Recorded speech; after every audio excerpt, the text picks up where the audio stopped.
everyone. Thank you for joining us again. This is our weekly video made from the sanctuary, First Presbyterian Church in Natchez. John Gates is at the piano, and I'm Joan Gandy, the minister at this church. Today we're going to read from the 14th chapter of Matthew. If you'll get your Bible out, we'll get right to it. We're going to read consecutive stories that are very different, but they are related, of course. So if you'll look at Matthew 14 with me, get your Bible out and let's read together. We're going to read through part of verse 20. We will stop at the first semicolon, so it's really 20a, I believe you would say. And so let us hear the word of the Lord for us today. Matthew 14, beginning at verse 1. At that time, Herod the ruler heard reports about Jesus, and he said to his servants, "This is John the Baptist. He has been raised from the dead, and for this reason these powers are at work in him." For Herod had arrested John, bound him, and put him in prison on account of Herodias, his brother Philip's wife, because John had been telling that it is not lawful for you to have her. Though Herod wanted to put him to death, he feared the crowd, because they regarded him as a prophet. But when Herod's birthday came, the daughter of Herodias danced before the company, and she pleased Herod so much that he promised on oath to grant her whatever she might ask. Prompted by her mother, she said, "Give me the head of John the Baptist on a platter." The king was grieved, yet out of regard for his oaths and for his guests, he commanded it to be given. He sent and had John beheaded in the prison. The head was brought on a platter and given to the girl, who brought it to her mother. His disciples came and took the body and buried it. Then they went and told Jesus. Now when Jesus heard this, he withdrew from there in a boat to a deserted place by himself. But when the crowds heard it, they followed him on foot from the towns. When he went ashore, he saw a great crowd, and he had compassion for them and cured their sick. When it was evening, the disciples came to him and said, "This is a deserted place, and the hour is now late. Send the crowds away so that they may go into the villages and buy food for themselves." Jesus said to them, "They need not go away. You give them something to eat." They replied, "We have nothing here but 5 loaves and 2 fish. And he said to them, "Bring them here to me." Then he ordered the crowds to sit down on the grass. Taking the 5 loaves and the 2 fish, he looked up to heaven and blessed and broke the loaves and gave them to the disciples. And the disciples gave them to the crowds. And all ate and were filled. This is the word of the Lord for us today. Thanks be to God.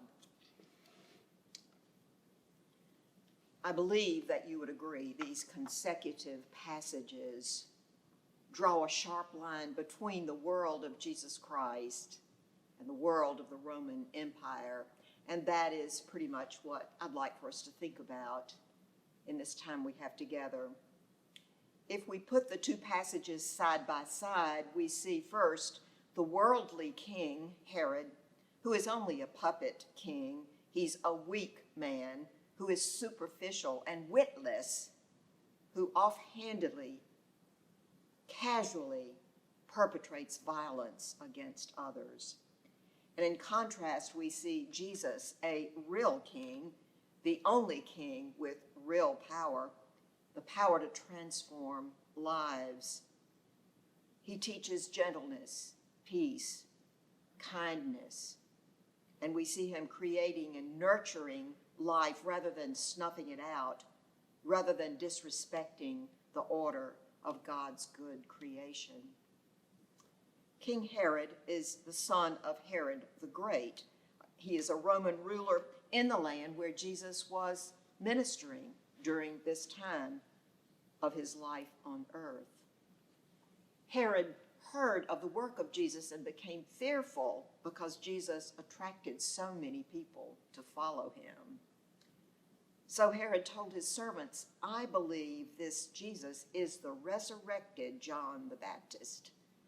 Then we hear from Matthew the story about the death of John the Baptist. Herod had feared him, but his second wife hated John the Baptist.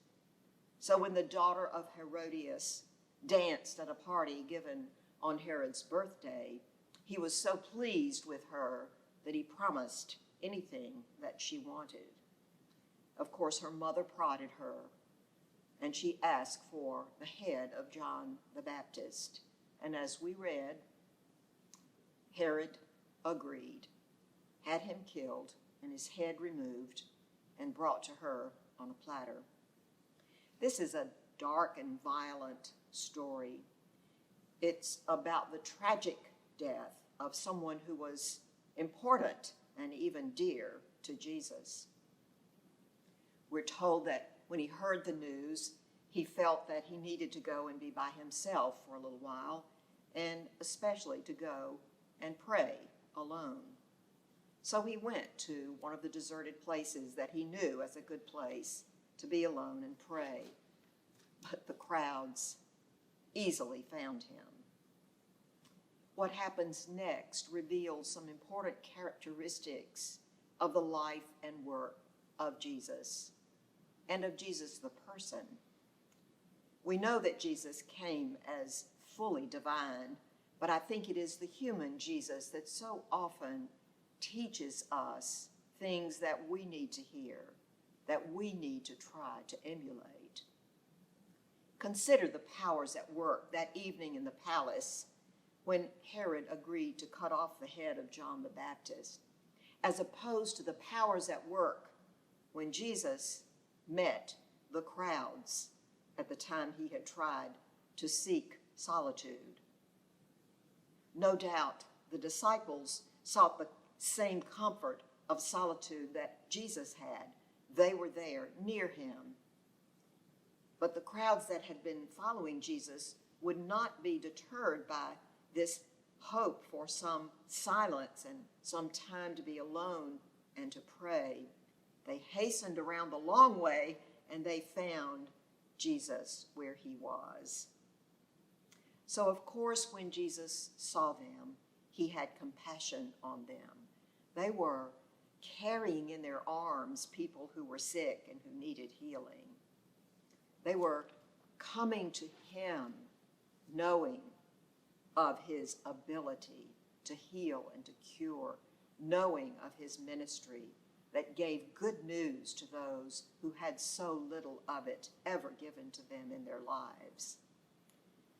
The story points us to the truth of our own time that things really have not changed that much. Too many people today who are needy in mind and body and spirit are pushed aside and ignored. They are the ones Jesus calls us as the church to seek out and to minister to in his name. I wish that we could think one day they would seek us out in that great number as they did on that day when Jesus met them at the deserted place, that they would see they can come to the church as a place to find all of the things they're in need of having. Now we know then as now, mean-spirited rulers and unjust laws have created scarcity where there should be abundance, war where there should be peace, and a sense of helplessness and hopelessness among people that there's nothing they can do to make life better than it is. Well, Jesus had other thoughts about that and knew that he had come into the world for just that reason, to meet the people in need and to give them hope, not just to make them well, not just to make them walk when they were lame or to see when they were blind, but to minister to them and give them hope that life could be more than they expected then.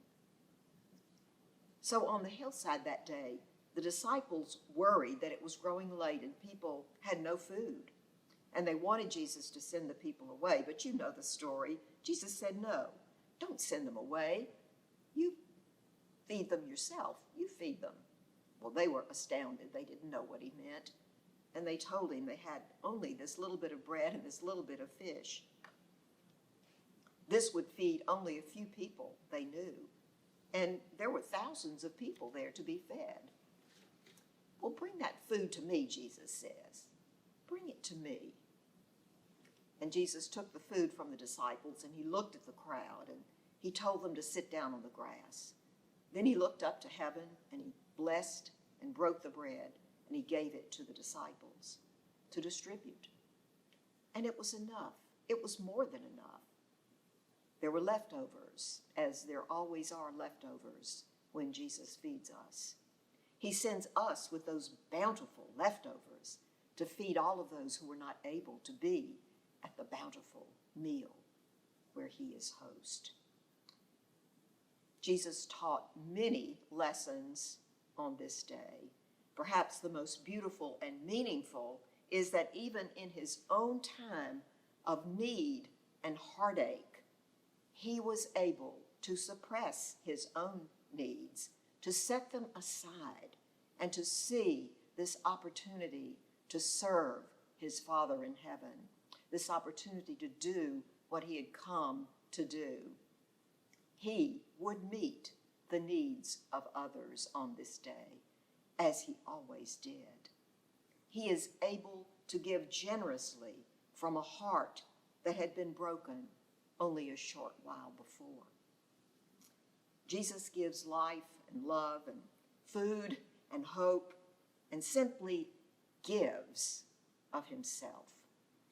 And he expects those who follow him will do the same, no matter what the pressures are on our own needy hearts.